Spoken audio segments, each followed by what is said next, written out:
Hey everybody, welcome back to my channel and welcome back to the final installment of Spooked Saturday. It is Halloween when you guys are watching this, so happy Halloween. I hope you all are staying safe and healthy. So my last week's Spooked Saturday did have to get canceled because I was out of town and I had pre-filmed the video, and once I loaded the footage onto my computer when I was already out of town, it was completely ruined and I couldn't use it. So I just figured I would refilm it and post the case for actual Halloween night instead of doing my like creepy facts about Halloween video, because I feel like this one is much more interesting and has a little bit more depth to it than just some random facts about Halloween I had found. So this is going to be the true crime case for the month of October, and I really did have a lot of fun doing these Spook Saturday videos. Let me know in the comments if you liked them, and I will continue on with one a month in future months, as well as just my normal like bookish content of like bullet journal and TBRs and unboxings and stuff like that. But we are going to get started. I will have the playlist of my Spook Saturdays linked down below if you guys want to watch them all, binge watch them on Halloween night. I definitely feel like this is not the creepiest, but I feel like it is a really good note to end the month of October on. This is still an unsolved case to this day, and you already know the title of it by the video, but we are going to be talking about the unsolved murder of Jonbenét Ramsey. So this is a very popular case. There isn't that much information on the case due to the fact that it hasn't been solved and there really are no lead suspects within the case. So we're gonna get into the events of the night of, and then we're also going to talk about what theories they did have that kind of fell through. And I think that is all the introduction I wanted to give.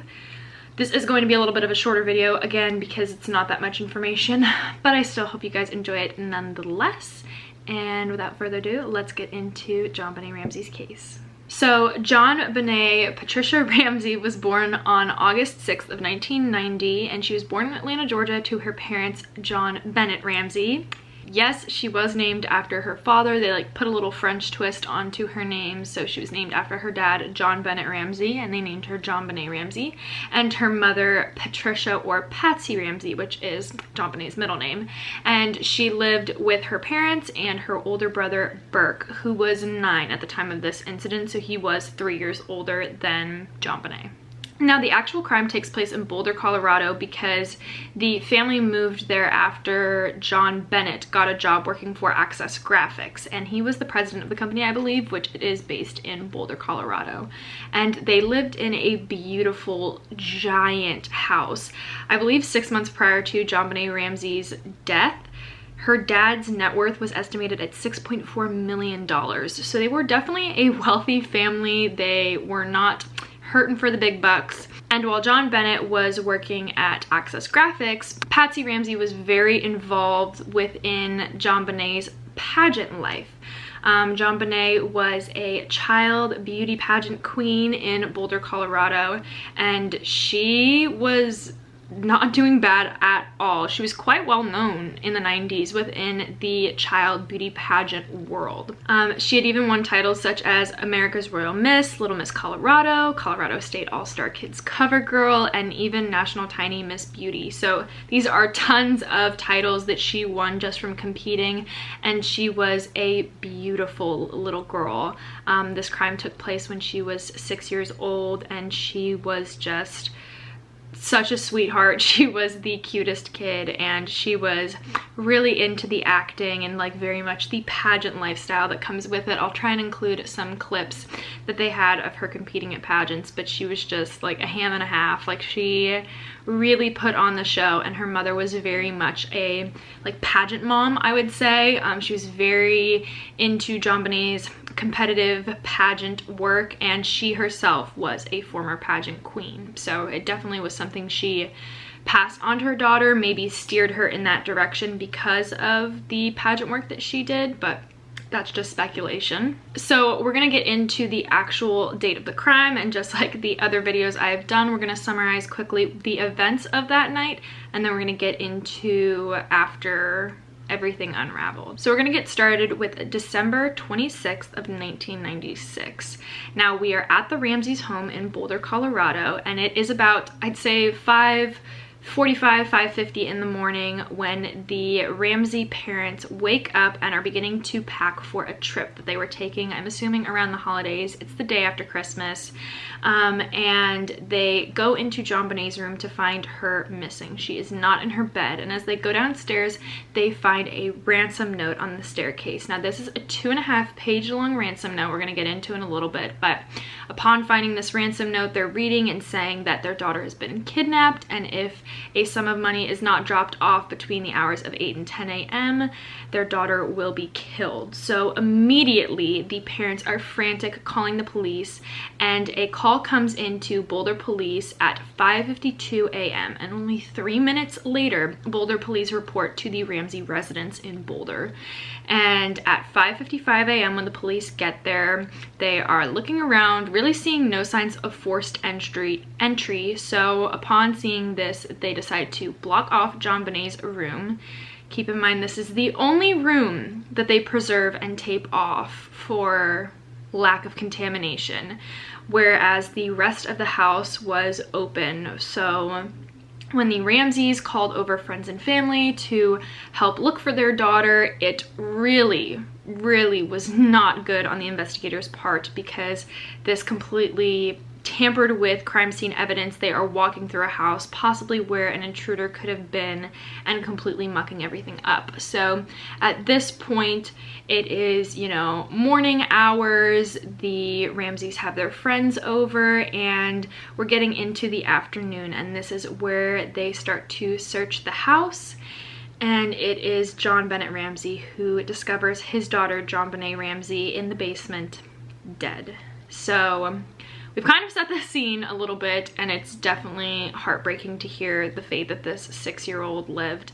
But we're going to get into the details a little bit more now. So I would probably classify this as one of the worst works that investigators did.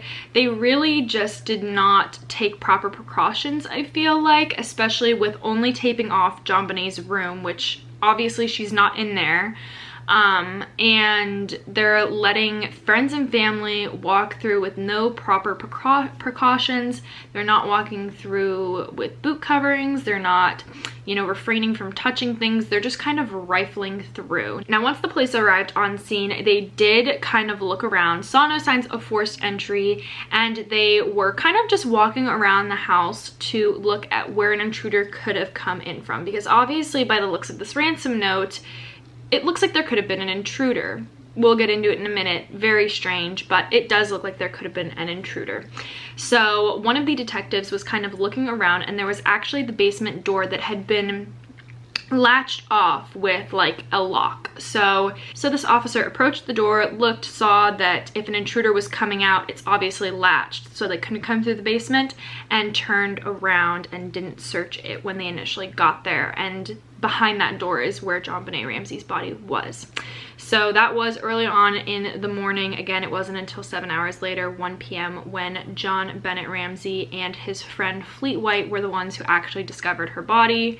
And they picked Jonbenet up from where she was, completely tampering with the like final crime scene evidence of where Jonbenet was killed.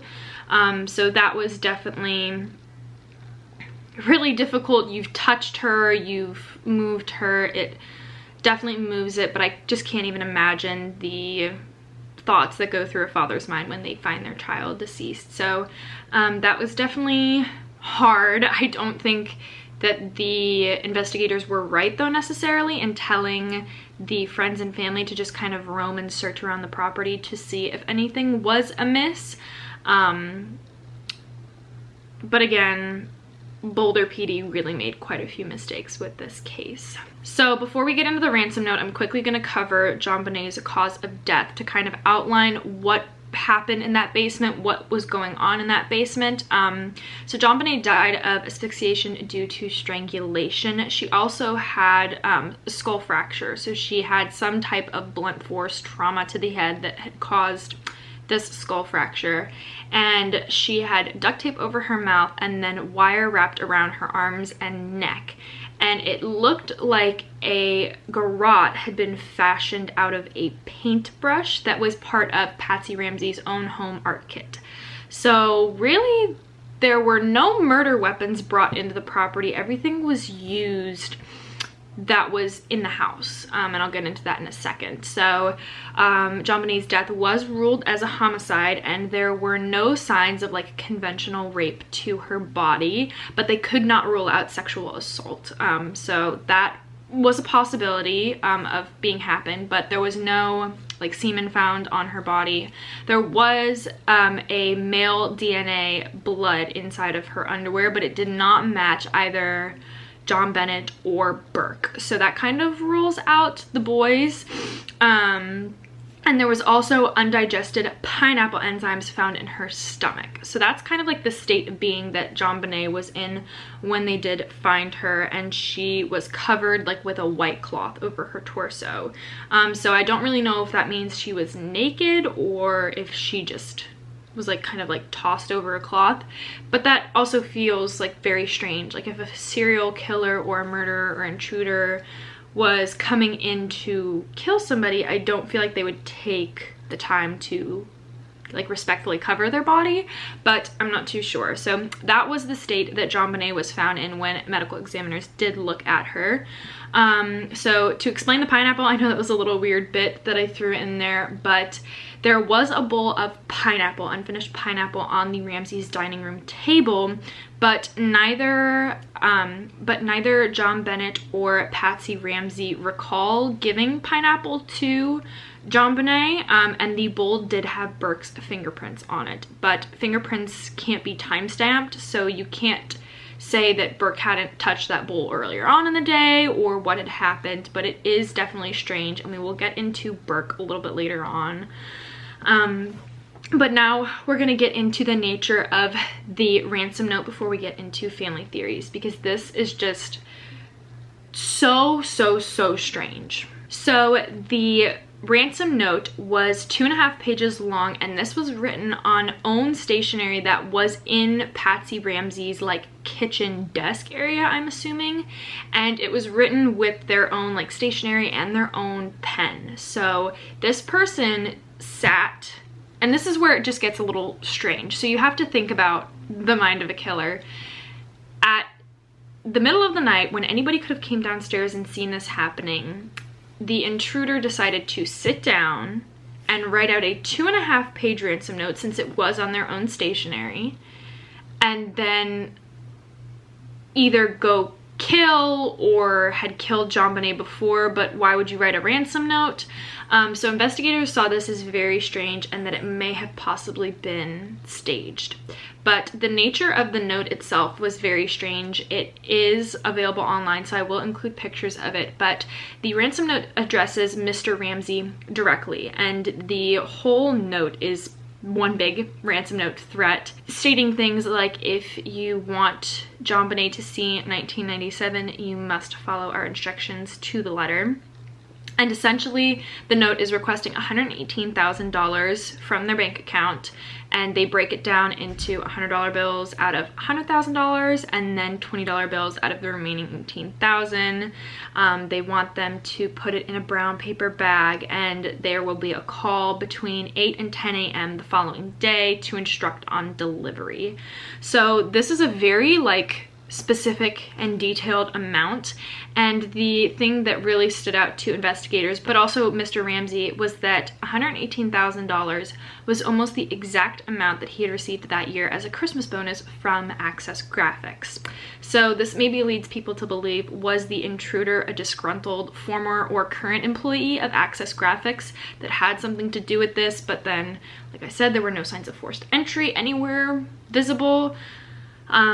So the letter continues on to have like very graphic and specific instructions. If you speak about anything with anybody, that Jonbenet would be beheaded, but Jonbenet was in the basement already dead. So it seems very useless, like a moot point you're making.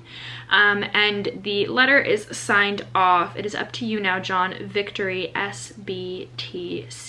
So a very weird letter, and investigators believed that this could have been staged by the Ramsay family. So now we are going to get into really just the two main theories on who was responsible for the death of Jonbenét Ramsey, now that we've kind of outlined what was in that letter and the weird nature of it. So we're going to start off with the family theory. Now, this isn't too, you know, out there, but a lot of people initially put the blame on the Ramsay family. So in regards to the ransom note, it was written on the Ramsay's own stationery in their own house, a 2.5-page letter. That is extremely large, and most investigators who have looked over this case have said they have never seen anything like it. It doesn't make sense. Why would an intruder take the time to write a ransom note in the house when they could be caught at any moment? So that was definitely a strange aspect. And then aside from the note being incredibly long, like I said, the ransom amount demand was almost exactly what Mr. Ramsay's bonus was that year. So did they include that because they knew it, or was it somebody else? It leaves room for question. The police also claimed that the Ramsays were not the most cooperative in helping with the investigation, but the Ramsay family came out and defended themselves and said that this was an attempt. They did not want the blame to be put on the family, and they wanted a proper investigation to be held out for their daughters so that they could do the best work. So they didn't want to feel like they were getting blamed. So really, there is no DNA evidence tying the Ramsays to this murder. Like I said, the blood DNA evidence in her underwear did not match either John or Burke's, so that kind of rules them out. And then as far as the ransom note goes, all of the family eventually submitted to questioning and handwriting tests, and both Burke and John were completely cleared, but Patsy Ramsay was unable to be ruled out within the handwriting test. So it does leave a little bit of room for questioning. Now, the theories here, what could have happened? Why would the Ramsay family kill Jonbenet? Now, it might not necessarily have been them killing her. It could have been an accident. Something happened. She fell and hit her head, and then they strangled her to make it look like an accident. Or people have turned to Burke and said maybe that there was some issue with him. Burke has gone on Dr. Phil, I believe, to talk about the accident, and he doesn't seem very upset by it. Again, a lot of time has passed, and you can't always, you know, judge how people grieve and stuff, but especially like his posture, his, you know, facial cues don't really see like somebody who is like upset necessarily that their sister has passed away, was murdered. So a lot of people said maybe something went on when Jonbenet was eating pineapple that night, hence why there was Burke's fingerprints on it, and he either like strangled her or hit her. And then the Ramsay family, you know, they've already lost one child, they don't want to lose the next for them going to jail for murder, so they stage it to make it look like a ransom note, and then the phone call proceeds, they find the body, etc., etc. So that is the one theory. Again, no DNA evidence to tie them to it, no real weight to this theory here. So we're gonna get into the next theory now. Okay, apologies if the camera angles changed a little bit. Camera battery died. So we're going to continue on with the second theory, which would be an intruder theory. So with the intruder theory, there comes a lot more physical evidence because of, like I said, the manner that Jonbenet was found, the DNA evidence, and a couple other things that we're going to get into. So we're going to talk about the setting of the basement where Jonbenet's body was found for a couple minutes here. Next to Jonbenet's body, where it was found before Jonbenet obviously moved it, there was a very, very large boot print found next to where her body was positioned. And this size and shape neither matched either Burke or Jonbenet's shoe size, but it also didn't match any boots that were inside the house. So that kind of led them to believe, was there somebody else in here that possibly tracked that boot print in? And then also that physical DNA evidence that didn't match any members of the family, the unidentified male's blood. Also inside of the basement, there was a broken window. Some sources claim different things. Some sources say it was a broken window. That could have been possibly how the intruder got in or out. And then other sources claimed that the Ramsay family stated that that window had been broken for quite some time. So it wasn't something new that had happened within, you know, the night of December 25th into the morning of December 26th. It was just something that was already broken. Again, there was no signs of forced entry, and we are in Boulder, Colorado. It is cold, Christmas, it had snowed, and there were really no signs of like anybody coming in or out leaving besides the people who had entered. Obviously, Boulder police that morning, they obviously, when they first got there, are looking for kidnapping. They're looking for signs of people entering or leaving the property. So that's something. We also need to take into account the nature of Jonbenet's career.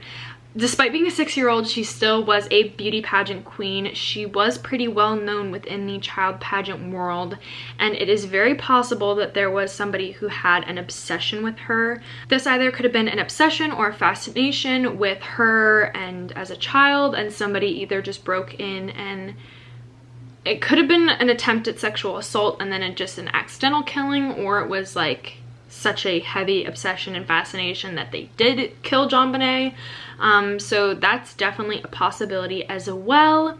The other intruder theory could follow under the lines of a disgruntled employee at Access Graphics. Again, the exact amount, almost to the dollar, of his Christmas bonus that year, $118,000.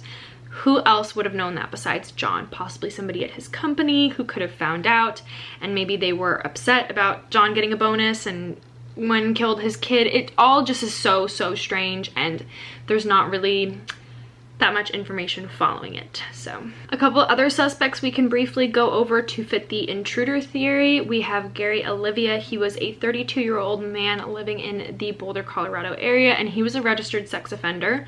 In the year 2000, he was actually arrested on drug charges, I believe, and in a backpack they found a printed cutout picture of Jonbenét Ramsey. So that's a possibility. Again, there's no like DNA evidence connecting Gary Olivia to Jonbenet's murder, but Oliva like did have suspicion following him. And the last possible suspect, but not really, we're going to cover was a false confession given, and this was through, I believe, Jonbenét Ramsey's school teacher. So his name was John Carr, and he was a 41-year-old elementary school teacher, and he flat out confessed to killing Jonbenét Ramsey. He claimed that he drugged her, sexually assaulted her, and then accidentally killed her in the basement of her Boulder, Colorado home. But this was dismissed in court for a couple reasons. First of all, there were no drugs found in Jonbenet's system when the medical examiner did examine her. So that kind of throws the drug claim out. Again, I mentioned sexual assault. We couldn't rule that out. So possibly accidental killing could follow. But the DNA evidence that was found in her house, or the DNA evidence that was found in her underwear, did not match John Carr. So that kind of dismissed him, and he was not found guilty in his false confession. So that's really the only other intruder theory that I saw that really held any weight, and it was the only false confession, so I figured I would give that.